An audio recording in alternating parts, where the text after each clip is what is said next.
Well, then let's get into the breaking news.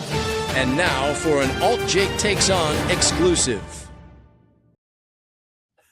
I love it. Shout out to Chuck for that. Our little breaking news feed here. Yeah, with the exclusive being our opinions on all the news. Yeah, keep in mind, folks, we are not a news source. No, but we're just commenting on what we see. What's been shown to us. Yeah, this is kind of more, we're not reporting anything. We don't want to present anything with it. We're just kind of talking about what we've seen in it. We got to cover, I mean, I feel like the biggest thing, not the biggest thing, but one of the more surprising things, and what a lot of people end up talking about was the Hulk Hogan TMZ documentary. I don't really biography. It was interesting. Well, what was interesting was that I never saw any. I heard about it after it had been on. I didn't even know it was a thing. I didn't, I don't watch a lot of commercials with it, but it was something that I made sure I went and tracked down, because obviously you want to see it, especially once you heard that Vince McMahon was a part of it with his brand new Sputnik Monroe hairdo. Well, I don't know if it's a brand new face or the remodeled old face, or yeah, yeah. I don't know how far. I don't know if it's the hair. I'll just mention. I think I mentioned to you off air. I listened to Bubba Love Sponge. Okay. Yeah. And he has Monday and Tuesday has a plastic surgeon in the room, and the guy was telling us exactly what Vince had done. Oh wow. Shout out to Bubba the Love Sponge. That would be something I would like to hear that. Yeah. No, for sure. But it's his professional opinion that he's right. Plenty done. And well, I agree. I mean, their location. I mean, Bubba, I'm assuming he's still in Tampa in that, Florida area. I mean, if anybody's going to know a lot about the rhinoplasty, it's going to be people in that realm. I mean, it's a high area for it. So yeah, maybe he wasn't 100% right on it, but I bet you he was closer than most. He's pretty good. He said he had a forehead lift. He's had some work done on his cheeks, and you can see that. His lips aren't normal at all. Well, and then I feel like he accentuates them too. Like, is there a lips? It's and then what's with the decision? What's with the skunk line? Or if anybody, to the older wrestling fans in the world, Sputnik Monroe was my first thought. If you don't know about him, look him up. Get that? I have that. Like if you dig down further, it's not great anymore, but I'm surprised he shows it, but that's fine. Right. I get but yours is always going to be a natural thing, as where we know there's nothing natural about Vince.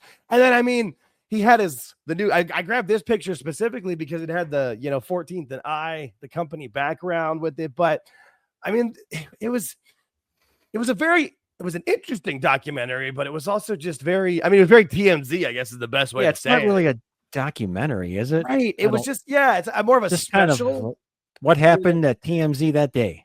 Right. And then they kind of went through a good chunk of his career and different points. But I mean, they had Mark Henry, Sylvester Stallone, Goldberg, I mean, there was Jimmy Hart. That was another one. Jimmy Hart too. It's, you really feel bad for him in a lot of it too, because he is just, I'm not sure there's a nicer guy. I mean, I know they always say Mick Foley's the nicest guy in wrestling, and he probably is, but I feel like it's him with Jimmy Hart neck and neck, and rest in peace, Bobby Eaton being another one there for sure. But Jimmy's a good dude. He is told tall tales about Hogan's condition, but that's fine. Oh well, yeah. But I feel like, but he was also asked to by the family. I feel like, and he'll do that for them. He's loyal till the end, as we know with him. But it's just, speaking of a few things that weren't loyal till the end, and another reason to bringing up Vince, the special, the piece, whatever you want, the program, whatever you want to call it, was interesting, but there was nothing, I don't know, salacious or that shocking within it. But the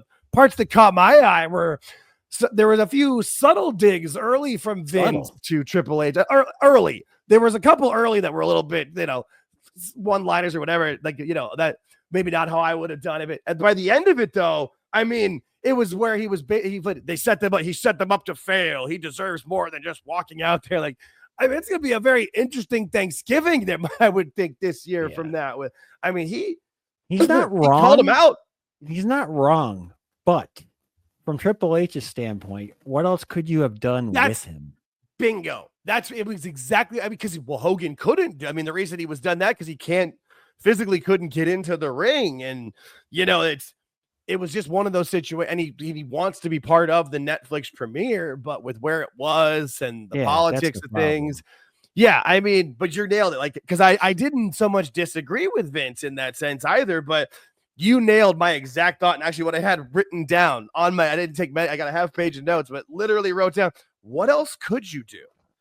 You were put in a very weird situation, kind of put in that place where, and I mean, when he came, I wasn't surprised that there was booing. I was just surprised at how long and how many, that was, and I think, and it was just how it went with it. And it's a sad way for him to have his last appearance in WWE. Los Angeles wasn't the place for him. No, that would have been different in New York. Oh, for sure. It would have been different in a lot of places, like you put it in Texas or in a lot of other places, but it is what it is. But I feel like what WWE's always does very well is presenting the good, the packages they've done, the 10 bell salutes and stuff with it. But the documentary, there was some good stuff within it, but I mean, we just had to at least talk about Vince. Yeah, he wasn't shy about saying he would have done a better job. Basically, that's what he said. Yeah, I would have done better. No, you're right. That's not exactly what he said, but that's exactly what he said. Yeah, yeah, 100%. No doubt. And I believe him too. Yeah, he would have done a better job. He would. Yeah. No, you're right. You're right, because with things like that, Vince, that was his wheelhouse. Yeah, exactly. Even crazy old man Vince as he is now, that still would have been right in that world of what he could have done. But yeah, no, it was an interesting piece from TMZ, and it got big ratings. I know it drew bigger ratings than Dynamite. It drew bigger ratings than NXT as well, didn't it? I'm pretty sure did it get over a million? What did they have it on? What was it on? It was on regular Fox. Fox. It was Fox. Yeah. Okay. Yeah, it was on regular, like local. Yeah. Now I don't know if it ran the same time everywhere. If it ran at like 7:00, Eastern, Central, Pacific, or if it ran at 8 p.m. Eastern time and live. I don't think it was live, so I think it was it was on 7 my local time, Fox. So. Okay, that's what. Yeah, so I think what it was the hour before prime time. Because it aired with where I live in Phoenix.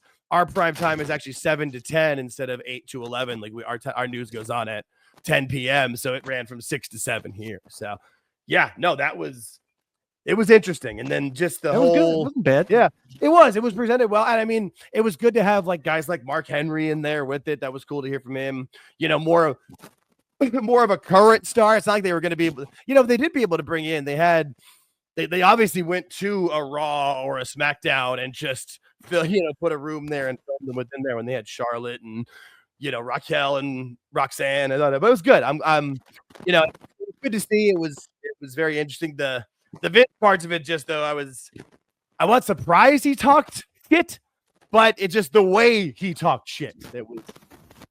If you like TMZ and all that, you like this. Yeah, no, that's it. That's a good way to put it. That's a good way to put it.